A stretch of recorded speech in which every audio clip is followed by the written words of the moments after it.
Ξεκινήσαμε λοιπόν να δείχνουμε από την εβδομάδα που θα βρεθούμε στην ΚΟ και με βάση μας στην ΚΟ, γιατί εκεί θα βγαίνει η εκπομπή, δεν μπορούμε να ξεκουβαλήσουμε όλο αυτό το σύστημα και να το πηγαίνουμε γύρω-γύρω. Όμως εμείς μπορούμε να το κάνουμε και να το δείχνουμε σε εσάς, έχοντας πάντα σαν βάση ένα συγκεκριμένο μέρος. Έτσι λοιπόν, μια και ταξιδεύουμε στην ΚΟ, γνωρίζουμε κι άλλα υπέροχα, φανταστικά μικρά νησάκια που υπάρχουν γύρω-γύρω από την ΚΟ. Ξεκινήσαμε με την Ίσυρο. Να δούμε το βίντεο που έχεις ετοιμάσει και να πούμε βέβαια ότι φυλασσόμαστε αύριο να σας δείξουμε βίντεο μόνο με το ηφαίστειο στο οποίο έκανε βουτιά από ό,τι μας είπε ο Φέδωνας. Θέλω να δω τι βουτιά έκανε στο ηφαίστειο αύριο. Πάμε.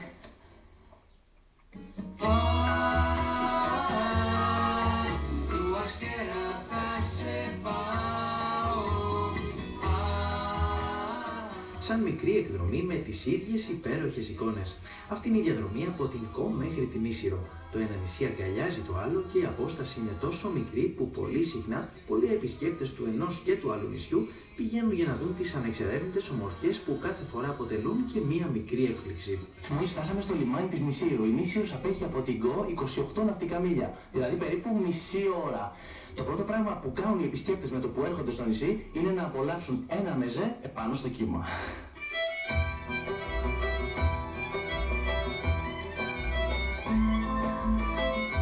Πρώτες εικόνες από την Ίσυρο. Στενά δρομάκια τόσο μικρά που ίσα που χωράει να περάσει ένα αυτοκίνητο. Ιδανικό όπως βλέπετε για όσους αναζητούν εναλλακτικούς τρόπους διακοπών. Όσων δηλαδή αρκούνται ακόμη και με ένα ποδήλατο για να φτάσουν σε αυτές τις δαντελωτές παραλίες που μοιάζουν με ζωγραφικό πίνακα.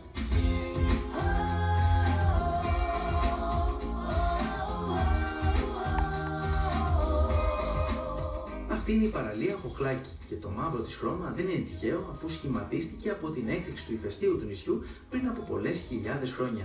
Η απόσταση των βράχων από τη θάλασσα που σχηματίστηκαν από τη λάβα του ηφαιστείου έχει ύψος περίπου 5 μέτρα και βέβαια πολλοί κολυμβητές δοκιμάζουν το θάρρος τους αλλά και την αντοχή τους στα παγωμένα νερά.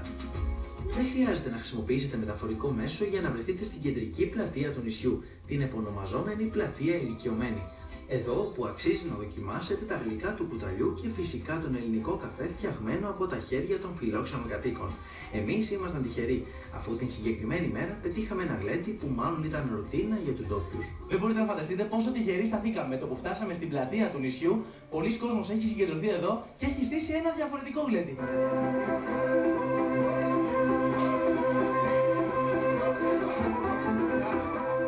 Κόσμος πολλής, φαγητά φτιαγμένα από τα χέρια των γυναικών, τραγούδι, παραδοσιακή νησιώτικη χορή. Λοιπόν, πείτε μου, το πρωί το λέμε καφές με την Ελένη, τώρα έτσι. Τώρα θα πούμε κρασί στην υγειά μας, Ελένη, και ένα για σένα, Ελένη. Άρα λοιπόν κρασί με την Ελένη. Κρασί με την Ελένη. Κάστε καλά. Φιλάκια στην Ελένη, είσαι πεδαράς. Ξέρετε πώς έχω να πάρω τηλέφωνο. Προσπαθείτε, Γιατί τα φαγητά όλα αυτά πώς μαζεύτηκαν εδώ, ποιος τα έφερε? Τσάπα, μας κάνει ο δήμαρχος τραπέζι. Α, ο δήμαρχος και οι γυναίκες του χωριού εδώ, Α, πολύ ωραία. Χορέψατε. Ακόμα. Εδώ, πάμε να χορέψουμε, πάμε. Δεν την γλιτώνουμε.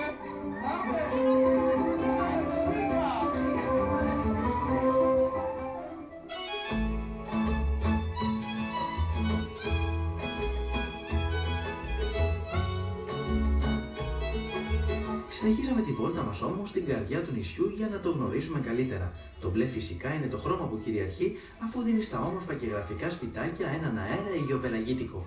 Ξύλινα γαλάζια μπαλκονάκια, όμορφες καλιστές πόρτες, λουλούδια παντού και πολλά πέτρινα σπίτια συνθέτουν μια εικόνα μαγική. Όπως μαγικές είναι και οι αυλές των σπιτιών αυτών. Αφού τα ασπρόμαυρα βότσαλα που έχουν τοποθετηθεί εδώ δημιουργούν μια όμορφη ατμόσφαιρα. Σχέδια που εντυπωσιάζουν τον επισκέπτη με την πρώτη ματιά. Εδώ συναντήσαμε και την κυρία Ελένη. Κοίταξε, τραγουδάς πολύ ωραία. Αλήθεια. Πάρα πολύ ωραία. Πάρα πολύ. Αλλά κάπου να τις κάνεις και καμιά φάρσα. Φάρσα. Να τα αλλάζεις τα τραγούδια. Να αλλάζω να βάζω δικά μου λόγια, δικά σου λόγια. Έχει να μου πείτε κανένα τραγουδάκι τώρα έτσι Να σου πω τώρα, σου το λέω. Για πείτε μου. Στα όρη βγαίνει κάπαρη, τα λόγια σου είναι ζάχαρη.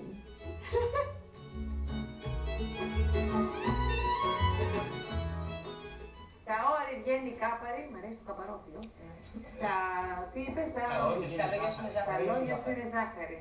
Για τη φωνή δεν είπατε τίποτα όμως. Είπε, τραγουδάω ωραία, έτσι. Αλλά δεν κάθεσαι να τους πεις και ένα τραγούδι. Δεν προλαβαίναμε, τώρα είμαστε τζίτα επάνω. Έπρεπε να περπατάσεις και να λες κάτω από τα παράθυρα τραγούδια για να δούμε θα παίξει όπως οι ελληνικές ταινίες που πετάγανε κουβάδες. Μα για αυτό συνέβαινε αυτό. Πες το στο Δεν έχω κοιτάζει, πει. χαμογελάει, μας κοιτάζει και ξανά χαμογελάει. Όχι, ρε παιδί μου, τι. Δεν έχεις πει μισή κουβέντα, παιδί μου. Μήπως πρέπει, μιλάμε πολύ.